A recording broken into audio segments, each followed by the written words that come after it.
Hello बच्चों, आप सभी कैसे हैं। आशा करता हूं कि आप सभी स्वस्थ होंगे।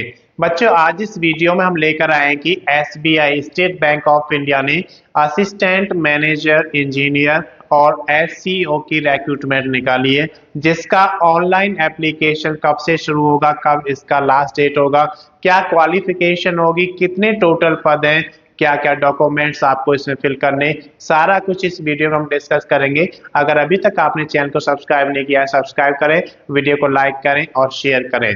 ज्यादा से ज्यादा शेयर करें ताकि ये सभी लोगों के पास पहुंचे जो भी इसका एप्लीकेशन फॉर्म फिल करने वाले हैं। तो सबसे पहले हम बात करते हैं कि इसका ऑनलाइन एप्लीकेशन कब से शुरू होगा। तो प्रारंभिक तिथि देख सकते हैं 22/11/2024, यानी कि 22 नवंबर 2024 से इसके ऑनलाइन एप्लीकेशन शुरू हो चुके हैं। अगर अंतिम तिथि की बात करें तो 12/12/2024, 12 दिसंबर 2024 तक आप इसका ऑनलाइन एप्लीकेशन फॉर्म फिल कर सकते हैं।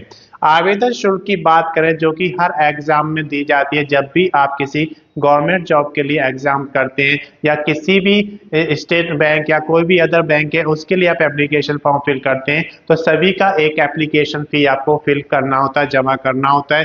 तो उस एप्लीकेशन फी का चार्ज अलग अलग कैटेगरी पे अलग अलग हो सकता है। तो यहाँ पर अगर आवेदन शुल्क की हम बात करते हैं तो जो कि 12/12/2024 तक आपको जमा करना है, 12 दिसंबर 2024 तक आपको लास्ट डेट दी गई है, तब तक आप उसे जमा कर सकते हैं। इसके अलावा आप देख सकते हैं कि अगर आप जनरल, ओबीसी, ईडब्ल्यूएस कैटेगरी से आते हैं, यानी कि आप सामान्य जाति या अन्य पिछड़ा वर्ग या इकोनॉमिकली वीक सेक्शन से आप आते हैं, तो आपको 750 रुपए का चार्ज यहाँ पर देना होगा। अगर आप शेड्यूल कास्ट, शेड्यूल ट्राइब्स या फिर फिजिकल हैंडीकैप से हैं, यानी कि आप शेड्यूल्ड कास्ट या फिर आप जनजातियों से आते हैं या फिर आप दिव्यांग हैं, तो उस केस में आपको कोई आवेदन शुल्क नहीं देना है। अब इस आवेदन शुल्क को आप कैसे जमा कर सकते हैं, इसके आपको अलग अलग मीडियम यहाँ पे दिए गए हैं। आप इसको डेबिट कार्ड के थ्रू कर सकते हैं। अगर आप डेबिट कार्ड यूज करते हैं तो डेबिट कार्ड से आप इसका एप्लीकेशन फी जमा करा सकते हैं। क्रेडिट कार्ड यूज करते हैं तो क्रेडिट कार्ड से भी आप एप्लीकेशन फॉर्म का फी जमा करा सकते हैं। नेट बैंकिंग के थ्रू भी इसका कर सकते हैं। तो इस मीडियम से आप स्टेट बैंक जो आपका असिस्टेंट मैनेजर या एसईओ की वैकेंसी है उसका एप्लीकेशन फी यहाँ पे जमा कर सकते हैं। आयु की बात करते हैं तो जब भी आप कोई फॉर्म फिल करते हैं तो सभी का एक एप्लीकेशन फी अलग होता है और आयु का क्राइटेरिया अलग होता है। तो आयु भी यहाँ पर अलग अलग कैटेगरी के लिए अलग अलग हो सकती है, लेकिन आपको जनरल के लिए देखें यहाँ पर तो 21 वर्ष से 40 वर्ष तक होनी चाहिए, और वो 1/10/2024 यानी कि 1 अक्टूबर 2024 को आपकी एज कम से कम 21 वर्ष और ज्यादा से ज्यादा 40 वर्ष होनी चाहिए। अगर आप बात करते हैं सिविल और इलेक्ट्रिकल की तो 21 से 30 वर्ष इसमें दिया गया है, यानी कि कम से कम 21 वर्ष होनी चाहिए और अधिकतम 30 वर्ष होनी चाहिए। लेकिन अगर आयु में छूट की बात करते हैं तो एसबीआई असिस्टेंट मैनेजर इंजीनियर या फिर एससीओ के रिक्रूटमेंट में जो भी आपको यहाँ पर छूट दी जाएगी वो छूट इसमें आपको मिलेगी। इसके बाद बात करते हैं हम योग्यता की। तो बैचलर इन इंजीनियरिंग आपसे मांगा गया है, यानी कि आपका इंजीनियरिंग में बैचलर डिग्री होना जरूरी है। लेकिन एक कंडीशन है यहाँ पर कि मिनिमम 60% अंक आपके होने चाहिए। अगर 60%, 60% से कम है तो आप इसके लिए एलिजिबल नहीं होंगे। और उसके बाद आपसे ये भी कहा गया कि आप जिस ट्रेड या जिस ब्रांच में बनना चाहते हैं उसी में आपकी डिग्री होनी चाहिए। इसके बाद बात करते हैं कि कुल पदों की संख्या क्या है। तो यहाँ पर 169 पद दिए गए हैं, जिसमें से आपके रेगुलर पद भी हैं और बैकलॉग के भी हैं। तो रेगुलर के ज्यादातर पद हैं 168 और सिर्फ एक पद यहाँ पर बैकलॉग के लिए रखा गया है। असिस्टेंट मैनेजर इंजीनियर और एससीओ की यहाँ पर ये वैकेंसी है, जिसके 169 पदों पर ये वैकेंसी ऑल इंडिया वैकेंसी होगी, मेल और फीमेल दोनों के लिए। इसके बाद डॉक्यूमेंटेशन की बात करते हैं। तो जब भी कोई एप्लीकेशन फॉर्म आप फिल करते हैं तो उसमें कुछ डॉक्यूमेंट्स होते हैं जो आपको अपलोड करने होते हैं, कुछ डिटेल्स होती हैं जो आपको फिल करनी होती हैं। तो वो सारा कुछ फिल करने के बाद ही आपका जो एप्लीकेशन फॉर्म होता है वो कंप्लीट होता है। तो यहाँ पर अगर बात करें तो एलिजिबिलिटी का मतलब होता है कि आपके जो एजुकेशन क्वालिफिकेशन जो इसमें मांगी गई है बैचलर इन इंजीनियरिंग, उसके आपके पास डॉक्यूमेंट्स होने चाहिए स्कैन कॉपी के साथ साथ। उसके साथ साथ अगर आप किसी रिजर्व कैटेगरी या फिजिकल हैंडीकैप हैं तो उसके भी आपके पास डॉक्यूमेंट्स होने चाहिए स्कैन कॉपी के साथ। तो ये सब एलिजिबिलिटी में आपके आ जाएंगे। उसके बाद आपके पास होना चाहिए आईडी प्रूफ, एक आईडी प्रूफ जिसकी आपके पास क्या होना चाहिए, स्कैन कॉपी होना चाहिए। एड्रेस प्रूफ की भी एक स्कैन कॉपी आपके पास होनी चाहिए। ये सारे स्कैन कॉपी इसलिए होने चाहिए क्योंकि ये आपके जो है अपलोड किए जाएंगे डॉक्यूमेंट्स। तो फोटो, एक फोटो होना चाहिए पासपोर्ट साइज फोटो, जो आपका स्कैन कॉपी उसकी भी होनी चाहिए। इसके साथ साथ सिग्नेचर, सिग्नेचर आप किसी पेज पर आपने साइन कर लीजिए और वो साइन आपके अपलोड किए जाएंगे, तो इसलिए उनको भी स्कैन कॉपी कराकर रखना है आपको। बेसिक डिटेल्स, अब बेसिक डिटेल्स की बात करते हैं तो इसमें क्या आता है कि आपका नाम क्या है, आपके फादर का नाम क्या है, आप कितने क्वालिफिकेशन हैं, जो इसमें आपको डिटेल्स देना है क्वालिफिकेशन की, वो सारी डिटेल्स इसमें आपके आ जाएंगी। आपका एड्रेस क्या है वो सब कुछ आपका इसमें आएगा। इसके बाद बात करते हैं प्रीव्यू चेक करने की। तो प्रीव्यू का मतलब क्या होता है, जब आप एप्लीकेशन फॉर्म फिल कर लेते हैं तो उसका प्रीव्यू जरूर चेक करें। प्रीव्यू चेक करने से क्या होगा, अगर आपकी कोई गलती या त्रुटि वहां पर हो रही है तो आप उसको सुधार सकते हैं, क्योंकि जब एक बार फाइनल सबमिशन हो जाएगा तो आप कोई सुधार उसमें नहीं कर सकते। तो इसलिए प्रीव्यू चेक करना जरूरी है और जो भी गलती आपने की है उसे आप वहां पर सुधार सकते हैं। प्रीव्यू करने के बाद आपको क्या करना है, फाइनल सबमिशन करना है। तो फाइनल सबमिशन जब आपका हो जाएगा उसके बाद आपको क्या करना है, उसका एक प्रिंट आउट निकालना है। अब प्रिंट आउट क्यों निकालते हैं, प्रिंट आउट निकालने से आपको जो डिटेल्स आपने फिल करी हैं वो सारी आपके पास रहेंगी। इन फ्यूचर जब भी आप इस भर्ती में आगे बढ़ेंगे तो आपके पास सारा रिकॉर्ड रहेगा कि क्या क्या आपने उसमें फिल किया था, उसके अकॉर्डिंग क्या क्या डॉक्यूमेंट्स आपके पास होने चाहिए, वो सारा कुछ आपके पास डिटेल्स में रहता है। इसके बाद बात करते हैं हम अधिक जानकारी की। अगर आपको इसके लिए और अधिक जानकारी चाहिए तो आप एसबीआई की एससीओ एग्जाम 2024 का जो ऑफिशियल नोटिफिकेशन है, जो कि आपका एसबीआई असिस्टेंट मैनेजर इंजीनियर और एससीओ वैकेंसी 2024 के लिए जो निकाला गया है उसमें मिलेगा। आप उसमें इसकी सारी डिटेल्स चेक कर सकते हैं। यूपी ट्रिपल एससी ने यहाँ पर रिक्रूटमेंट निकाले हैं जूनियर असिस्टेंट के, जो कि 2024 की एक भर्ती है। इस भर्ती की सारी डिटेल्स हम इस वीडियो में आपको बताने वाले हैं। अगर अभी तक आपने चैनल को सब्सक्राइब नहीं किया, सब्सक्राइब करें, वीडियो को लाइक करें एंड शेयर करें। चलिए सबसे पहले हम बात करते हैं कि इसका ऑनलाइन एप्लीकेशन कब से शुरू होगा। तो प्रारंभिक तिथि 23/12/2024 यानी कि 23 दिसंबर 2024 से इसके ऑनलाइन एप्लीकेशन शुरू होंगे। अंतिम तिथि की अगर बात करते हैं तो 22/1/2025 यानी कि आप 22 जनवरी 2025 तक इसका ऑनलाइन एप्लीकेशन फिल कर सकते हैं। आवेदन शुल्क 22/1/2025 तक आपको जमा कराना है। आवेदन शुल्क सभी एग्जाम्स के लिए आपसे लिया जाता है, ये हर कैटेगरी के लिए अलग अलग होता है। तो यहाँ पर कैटेगरी में किसको कितना आवेदन शुल्क यानी कि एप्लीकेशन फी देना है वो देख सकते हैं। तो अगर आप जनरल, ओबीसी या ईडब्ल्यूएस, जनरल मीन्स अनरिजर्व, अगर आप सामान्य जाति, ओबीसी अदर बैकवर्ड कास्ट यानी कि अन्य पिछड़ा वर्ग, और ईडब्ल्यूएस इकोनॉमिकली वीक सेक्शन के जो कैंडिडेट्स होते हैं, अगर आप उससे बिलोंग करते हैं तो आपको उसके लिए 25 रुपए का यहाँ पर एप्लीकेशन फी देना होगा।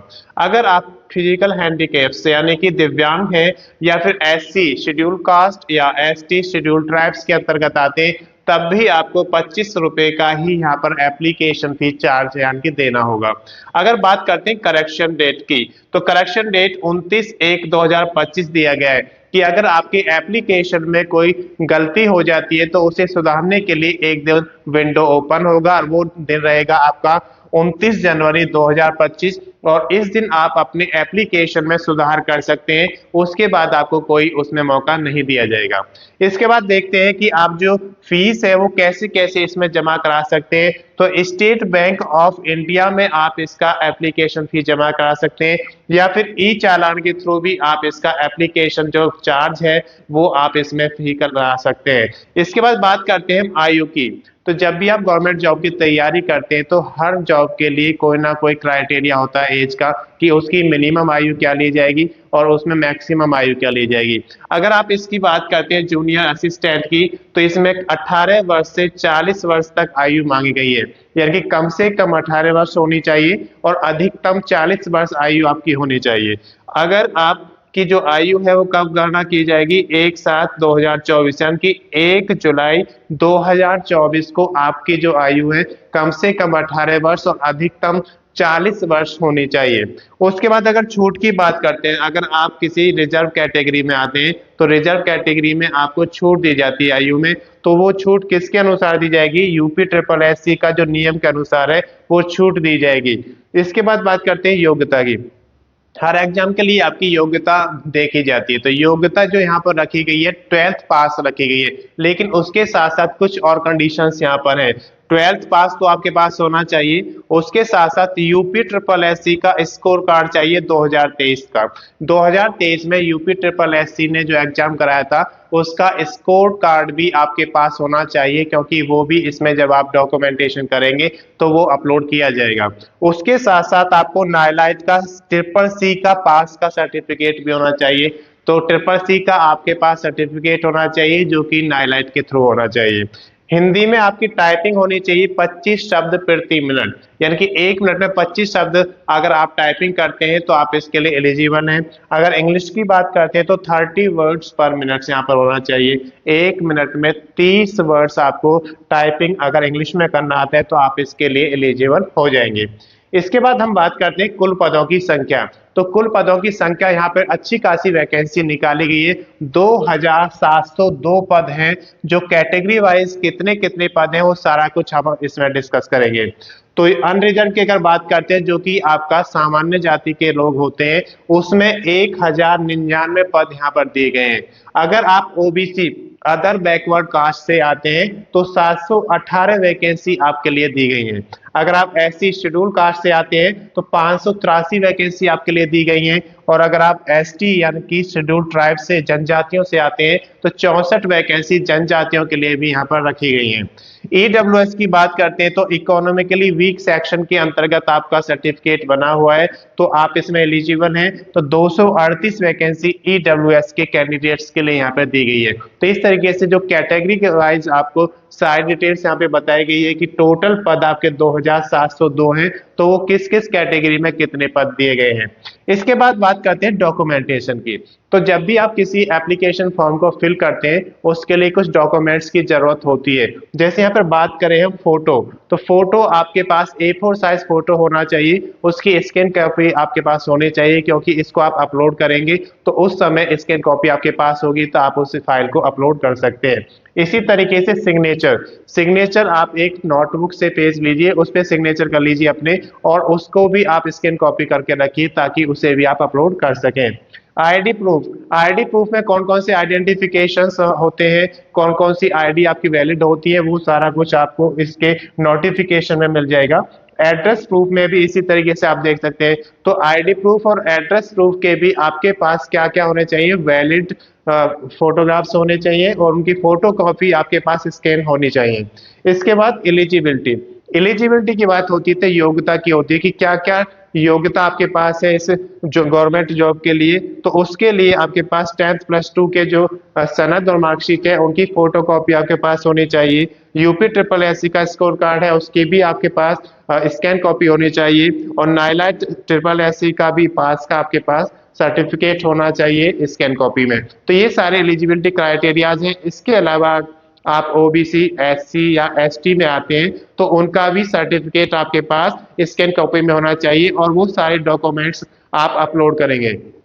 इसके बाद बात करते हैं हम बेसिक डिटेल्स की। तो बेसिक डिटेल्स में क्या होता है, जो आपका जब फॉर्म फिल किया जाता है तो उसमें आपसे बेसिक डिटेल्स ली जाती है कि आपका नाम क्या है, आपके फादर का नाम क्या है, डेट ऑफ बर्थ क्या है, यानी कि परमानेंट एड्रेस क्या, ये सारी डिटेल्स आप फिल करेंगे तो उनको हम बेसिक डिटेल्स कहते हैं। तो जब ये सारी डिटेल्स आपकी फिल हो जाएंगी उसके बाद आपके डॉक्यूमेंट्स अपलोड हो जाएंगे, तब उसके पास फोटो और आपका जो सिग्नेचर है वो सब कुछ आपका अपलोड हो जाएगा।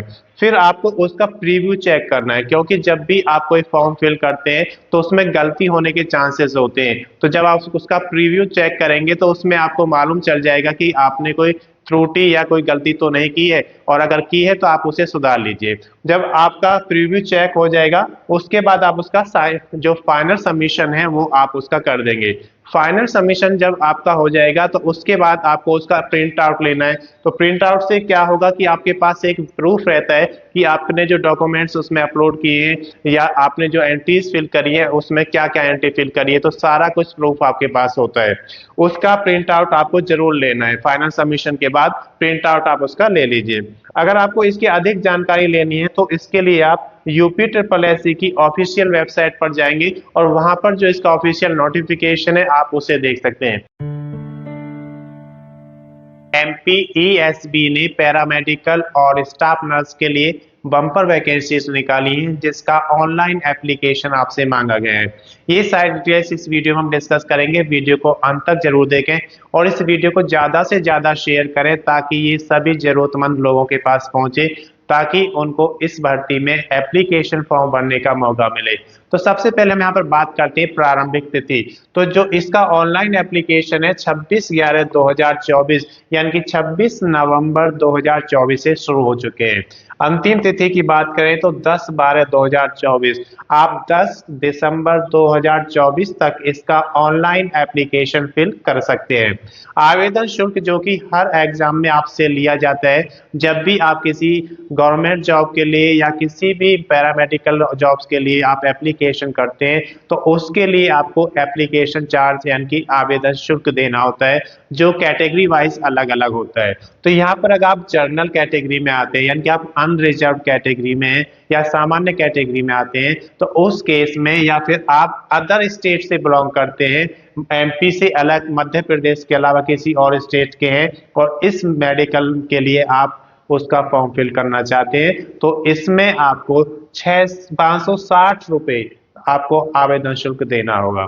अगर आप OBC, other backward caste, schedule caste या शेड्यूल ट्राइब्स, अन्य पिछड़ा वर्ग, शेड्यूल कास्ट या फिर आप जनजातियों के अंतर्गत आते हैं, तो आपको 310 रुपए का यहाँ पर एप्लीकेशन शुल्क यानी कि आवेदन शुल्क देना होगा।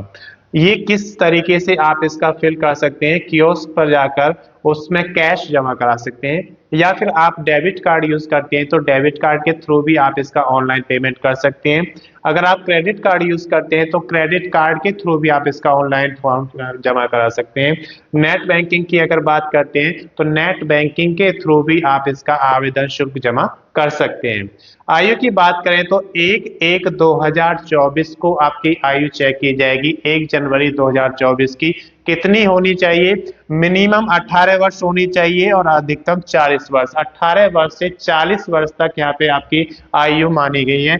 अगर आपकी आयु 18 वर्ष से कम है या फिर 40 वर्ष से ज्यादा है तो आपको जनरल कैटेगरी में इसमें एप्लीकेशन फॉर्म फिल करने का मौका नहीं मिलेगा। लेकिन अगर आप रिजर्व कैटेगरीज में आते हैं, SC, ST या OBC, तो उसमें MPESB की जो आपकी नियम के अनुसार आयु में यहाँ पर छूट दी जाएगी। इसके बाद बात करते हैं हम करेक्शन डेट की। तो करेक्शन डेट आप 15/12/2024 तक यहाँ पे दिया गया है कि 15/12/2024 तक आप इसमें करेक्शन करा सकते हैं। करेक्शन का मतलब होता है कि अगर आप एप्लीकेशन फॉर्म फिल करते हैं और उसमें कोई गलती हो जाती है और आप उसको सुधारना चाहते हैं तो उसके लिए आपके एप्लीकेशन की लास्ट डेट के बाद विंडो को दोबारा से ओपन किया जाता है और करेक्शन करने के चांस आपको दिए जाते हैं। उसके लिए करेक्शन फीस भी आपके एप्लीकेबल होती है, लेकिन यहाँ पर अभी ऐसा कोई डिटेल में नहीं था कि करेक्शन फीस आपसे ली जाएगी या नहीं ली जाएगी। इसके बाद हम बात करते हैं कि एग्जाम डेट। एग्जाम डेट 10/1/2025 से शुरू होंगे, यानी कि 10 जनवरी 2025 से जो आपके एप्लीकेशन फॉर्म आपका फिल होने के बाद एग्जाम्स इसके शुरू हो जाएंगे। इसके बाद योग्यता की बात करते हैं तो योग्यता 10th+2 कम से कम आपके पास होना चाहिए। इसके अलावा डिग्री, डिप्लोमा और सर्टिफिकेट पोस्ट वाइज आप किस पोस्ट के लिए करना चाहते हैं उसमें 10th+2 के साथ साथ आपका डिप्लोमा होना चाहिए या फिर आपके पास डिग्री होनी चाहिए या फिर आपके पास सर्टिफिकेट होना चाहिए। वो डिपेंड करेगा कि आप किस पोस्ट के लिए अप्लाई कर रहे हैं। टोटल वैकेंसी यानी कि कुल पदों की अगर बात करें तो 881 पद यहाँ पर दिए गए हैं। 881 पदों की जो संख्या है ये ऑल ओवर इंडिया है। आप किसी भी स्टेट में रहते हैं तो आपको मौका दिया गया है, क्योंकि यहाँ पे देख सकते हैं जो आपसे एप्लीकेशन फॉर्म में आपसे आवेदन शुल्क मांगा गया है उसमें अदर स्टेट यहाँ पे दिया गया है। अदर स्टेट से 560 रुपये मांगे गए यहाँ पर। तो इसका मतलब आप किसी भी राज्य में रहते हैं इंडिया में तो आप इसका एप्लीकेशन फॉर्म फिल कर सकते हैं। स्टाफ नर्स की बात करते हैं तो 55 वैकेंसी दी गई है। तो आप किसी भी स्टेट में रहते हैं तो स्टाफ नर्स के अंदर आपको अगर फॉर्म फिल करना है तो आपके लिए 55 वैकेंसी यहाँ पे दी गई है। रेडियोग्राफर की 76 वैकेंसीज हैं। 76 वैकेंसी रेडियोग्राफर के लिए दी गई है। लैब टेक्नीशियन के लिए 323 वैकेंसीज है। लैब टेक्नीशियंस के अलावा और भी टेक्नीशियंस पोस्ट होती हैं तो सारी पोस्ट यहाँ पर देख सकते हैं। 323 टेक्नीशियन पोस्ट के लिए यहाँ पे दी गई है। फार्मासिस्ट में अगर आप फॉर्म फिल करना चाहते हैं तो 103 वैकेंसी फार्मासिस्ट के लिए दी गई है। ओटी टेक्नीशियन का अगर आप फॉर्म फिल करना चाहते हैं कि आपको ओटी में आपको यहाँ पर टेक्नीशियन का सर्टिफिकेट आपने लिया हुआ है तो 144 वैकेंसी ओटी टेक्नीशियंस के लिए यहाँ पे दी गई है। अटेंडेंट 129 वैकेंसीज हैं। जैसे लैब अटेंडेंट होता है इसी तरीके से अदर पोस्ट के लिए अटेंडेंट की जरूरत होती है तो उनकी यहाँ पर अलग से 129 वैकेंसी दी गई है। इसके अलावा भी कुछ और पोस्ट यहाँ पे दी गई हैं जिनको हमने सभी को अन्य यानी कि अदर्स में दिखाया है तो 54 वैकेंसीज और है। तो कुल मिलाकर ये 881 वैकेंसीज यहाँ पे निकाली गई हैं जो कि एक बहुत बड़ी वैकेंसी है यहाँ पर एमपी के हिसाब से। इसके बाद हम बात करते हैं डॉक्यूमेंट्स की। जब भी हम कोई एप्लीकेशन फॉर्म फिल करते हैं तो आपको उसमें डॉक्यूमेंट्स की जरूरत होती है। आपके एलिजिबिलिटी क्राइटेरिया यानी कि आपकी क्वालिफिकेशन जो आप पोस्ट भरना चाहते हैं उसके अकॉर्डिंग कौन कौन सी आपके क्वालिफिकेशन है उसको आपको फिल करना है। उसके बाद आपके पास डोमिसाइल क्या है, कास्ट सर्टिफिकेट है, ये सारे जो और आपको कोई रिजर्व कैटेगरी में जाना है तो उसके अकॉर्डिंग आपके पास सर्टिफिकेट्स होने चाहिए तो वो सारे एलिजिबिलिटी में आपके आ जाएंगे। जैसे यहाँ पर देखें तो 10th +2 आपसे कहा गया है, उसके बाद डिग्री, डिप्लोमा या सर्टिफिकेट पोस्ट वाइज बोला गया। तो जिस पोस्ट के लिए आप फिल करना चाहते हैं उसके अकॉर्डिंग आपके पास ये सर्टिफिकेट्स होने चाहिए और इनकी स्कैन कॉपी होनी चाहिए ताकि आप इनको ऑनलाइन अपलोड कर सकें। इसके बाद बात करते हैं आईडी प्रूफ की। तो आईडी प्रूफ के लिए आपको क्या करना है कि जो भी आपके आइडेंटिटी प्रूफ होते हैं उनके आपके पास स्कैन कॉपी होनी चाहिए ताकि आप उन्हें आसानी से अपलोड कर सकें। इसी तरीके से आपके पास एड्रेस प्रूफ की भी स्कैन कॉपी होनी चाहिए अपलोड करने के लिए। डोमिसाइल सर्टिफिकेट आपके पास होना चाहिए। उसके अलावा कैटेगरी का सर्टिफिकेट कि आप ओबीसी के आते हैं, एससी के आते हैं, एसटी से आते हैं, ये सारे कैटेगरी वाइज सर्टिफिकेट बनते हैं तो आपके पास वो भी सर्टिफिकेट होना चाहिए और उसकी स्कैन कॉपी आपके पास होनी चाहिए। इसके बाद बेसिक डिटेल्स। बेसिक डिटेल्स में क्या आता है आपका, जैसे आपका नेम, आपके फादर का नेम, आपके date of birth, permanent address, क्या क्वालिफिकेशन है आपकी, किस कैटेगरी में आप आते हैं, ये सारी बेसिक डिटेल्स हैं और फिर उनके सभी के स्कैन कॉपी आपके पास होनी चाहिए सर्टिफिकेट की ताकि वो अपलोड कर सकें। इसके बाद आप बात करते हैं प्रीव्यू की। प्रीव्यू मतलब जब भी आप फाइनल सबमिशन करते हैं उससे पहले आपको एप्लीकेशन फॉर्म को चेक कर लेना चाहिए प्रीव्यू में कि आपने जो डिटेल्स दी हैं वो आपके अकॉर्डिंग सही है या नहीं। अगर आपको लगता है कि कोई उसमें एंट्री गलत हुई है तो प्रीव्यू चेक करके आप उसे सही करा सकते हैं। अगर आप प्रीव्यू चेक नहीं करते हैं तो जो आपने गलती की है तो वो चली जाएगी। तो प्रीव्यू चेक करना बहुत जरूरी हो जाता है। जब प्रीव्यू आपने चेक किया और उसमें आपको कोई गलती नजर नहीं आ रही है तो आपको करना क्या है, उसका फिर फाइनल सबमिशन आपको कर देना है। उसका फाइनल सबमिट हो जाएगा। जब आपका फाइनल सबमिट हो जाएगा एप्लीकेशन फॉर्म का तो उसका आपको प्रिंट आउट निकालना है। प्रिंट आउट इसलिए जरूरी होता है कि अब जब फ्यूचर में इस भर्ती में आप आगे बढ़ेंगे तो उसमें क्या क्या डिटेल्स आपने दिए हैं वो सारे सर्टिफिकेट्स, वो सारे एजुकेशन क्वालिफिकेशन, क्या क्या डिटेल्स है, सब कुछ आपके पास एज ए प्रूफ आपके पास होता है। इसके अलावा भी आपको इसमें आपके पास एक तो फोटो होना चाहिए पासपोर्ट साइज, क्योंकि उसकी स्कैन कॉपी आपकी जाएगी। एक सिग्नेचर भी आपका होना जरूरी है। सिग्नेचर आप एक पेपर पे करिए और उसका एक स्कैन कॉपी अपने पास रखिए और वो सारी चीजें अपलोड कराई जाएंगी आपसे। अगर आपको इसकी अधिक जानकारी चाहिए तो उसके लिए आप MPESP की ऑफिशियल वेबसाइट पर जाएंगे और वहां से सारा नोटिफिकेशन से डिटेल्स चेक करेंगे और अगर आप एलिजिबल हैं तो इसको फिल करेंगे। मैं समझता हूं कि ये जानकारी आपके लिए पर्याप्त है। अगर ये वीडियो पसंद आई है तो इसको ज्यादा से ज्यादा शेयर करें ताकि ये उन सभी जरूरतमंद लोगों के पास पहुंचे जिनको MPESP में जाने के लिए इच्छुक है। धन्यवाद बच्चों, इस वीडियो में सिर्फ इतना ही। अगर आपने चैनल को सब्सक्राइब नहीं किया, सब्सक्राइब करें, वीडियो को लाइक करें एंड शेयर करें।